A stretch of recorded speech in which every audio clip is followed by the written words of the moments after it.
right, everyone. Good morning, good afternoon, or good evening, whatever time it is, wherever in the world it is that you are. Welcome once more to another video podcast of Political News Time coming at you from the PNTLIVE network. And remember, if you're interested in watching archives of this podcast or some of the other podcasts that I host, just visit pntlive.net or politicalnewstime.com. I'm your host, Alex Mayers.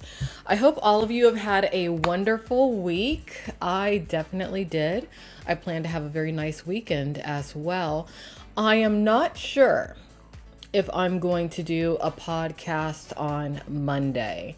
Make sure that you follow at Alex Mayers Live on Twitter to find out whether or not I do, because I start my travels next week, and I'm just not sure if I'm going to be able to do a podcast on Monday. So I just want to keep you all abreast of that. But tonight we're going to discuss the Black Lives Matter movement, a movement which I have made very clear that I do not support, specifically due to the agenda attached to it revolving around the defunding of the police. I do not agree with that. I am very pro-law enforcement, okay? But I was taking a look at Fox News this evening, and I saw a clip, a very brief interview with Dr. Ben Carson. Actually, one of my new followers was inquiring over on the IP2 Always Win forum as to why I have Ben Carson's photograph at the top of my Twitter header and my Facebook header. The reason is because Dr. Ben Carson is an incredibly intelligent man, very socially aware. And I'm actually going to play a clip. Actually, I'll just play the whole interview in this podcast tonight when it comes to what he was sharing with Fox News in regards to his opinion of Black Lives Matter, because the way I feel about it pretty much parallels what he had to say. Black Lives Matter is basically pushing racial supremacist mantras and agendas, and that's really not good for the future of America. It's not healthy. And really, when you think about what a lot of supposed leaders of the Black community are saying to their followers at this point in time, if you were to replace the word black with white, without a doubt, you would think that you're listening to neo-Nazi leaders. So being that you have so many people in America who very openly and readily criticize white nationalism, white supremacy, neo-Nazis, it should be the same for the flip side too. It should be about uniting the American population rather than dividing it. But that's what Black Lives Matter is about. So just give me a moment while I bring up this interview. As Jacob's mother has urged the country, let's use our hearts, our love, and our intelligence to work together to show the rest of the world how humans are supposed to treat each other. America is great when we behave greatly. In order to succeed and change, we must first come together in love of our fellow citizens. That was the message from Dr. Ben Carson last night, offering sympathy to Jacob Blaibe's family during his speech at the RNC. Dr. Carson is my guest now. Sir, thank you for coming back.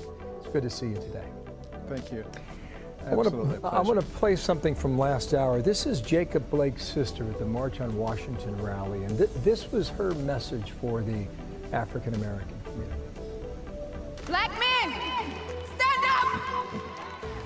Stand up, black men!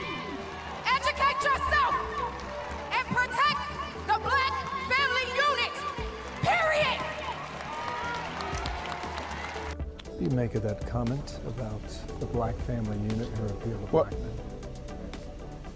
Well, you know, when you look at the history of black people in America, and you look at what they had to go through, slavery and post-slavery movement, Jim Crow, and all the racial prejudice, the thing that really held them together was the family unit and the faith in God. And we see some of these movements cropping up now that are pushing God to the side, that don't recognize the traditional family unit. And as a result of that, you find the families falling apart. You find the kids growing up without a real compass and without, a person or a system to help them differentiate between right and wrong. And with no guidance, they become very easy prey for others who come along and say, we are the answer, we are the savior. But if you use your brain and you think a little bit, you'll have a hard time coming up with a situation where violence and hatred create a nice situation for everybody. It doesn't work that way. We watched all 4 nights, and there were prominent African Americans who came out every night, and clearly there's a message to win them over, but why should they listen? Well, what they should do is, look and see what has happened, what is happening. You look at before the COVID-19 pandemic came along, the lowest unemployment rates ever for African Americans. You look at the opportunity zones in the recent report, which shows that decreasing poverty rates, increasing property values. These are the kinds of things that actually mean something to individuals. Those are the things that they really need to be looking at, and stop listening to the purveyors of hatred.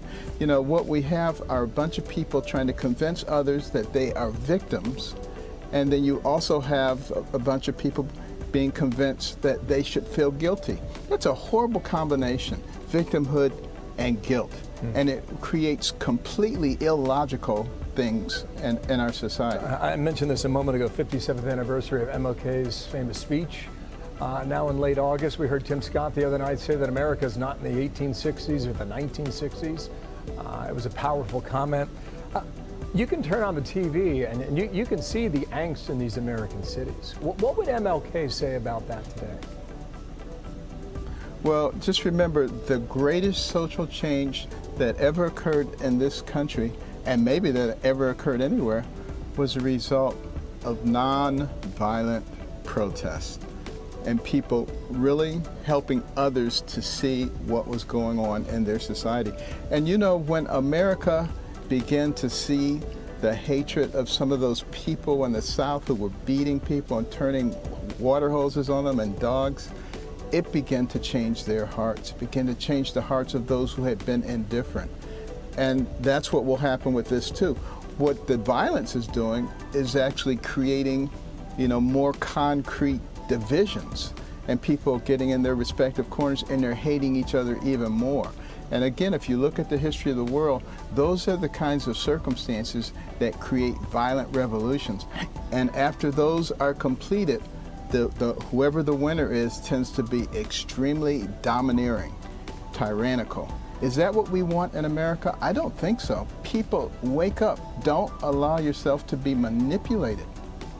Thanks for your message, and good to see you again. Dr. Ben Carson, thank you for coming back. But that particular clip, in my opinion, should be on the front page of Fox News. What I thought was important that Dr. Ben Carson noted was that the BLM movement is getting away from what it is to be a human being on Earth. My biggest criticism, actually, of BLM, aside from the defunding of the police agenda that's attached to it, has to do with this attempt to isolate Black people. I know I'm Black, but why is it BLM people that you're trying so hard to differentiate me from the rest of the human population? That's what I don't like. That's what a lot of African Americans don't like. I mean, ever since the times of slavery, we've always been made to feel like somehow we're oh so different. Race can actually not be quantified biologically within human beings. Okay? So just stop it.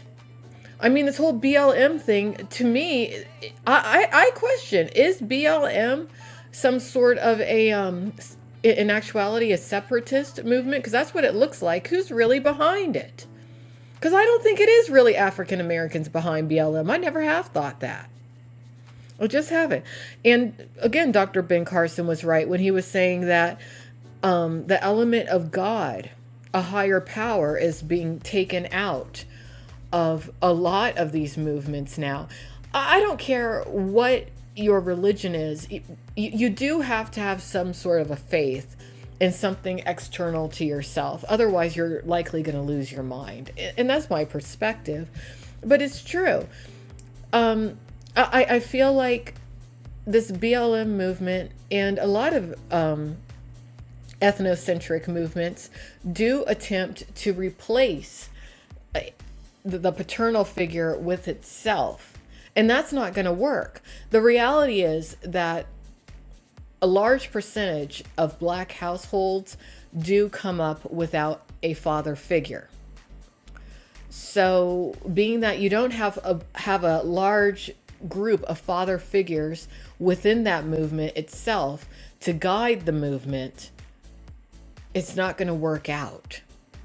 That's why there is so much violence within it, because you have a lot of people with ulterior motives which could be rooted in creating an environment to justifiably exterminate the Black male population. So I guess just to conclude this podcast, because I don't want to keep you all very late tonight, if you are a Black man in America, don't support BLM. You don't need BLM to define who you are or to say that your life matters. The only person that needs to validate whether or not your life matters is you. Wake up in the morning, look in the mirror, and say to yourself, hello, my name is whatever your name is, and my life matters. And that right there will improve your state of mind and your day and overall your life. But don't allow yourself to be a pawn in someone else's chess game. Listen to Dr. Ben Carson. He wouldn't be where he is if he was not a smart man. And he's an undeniably Black man. Right now, I think there is an environment that's been created within the media that has made a lot of Black men look more violent and dangerous than ever before. Okay?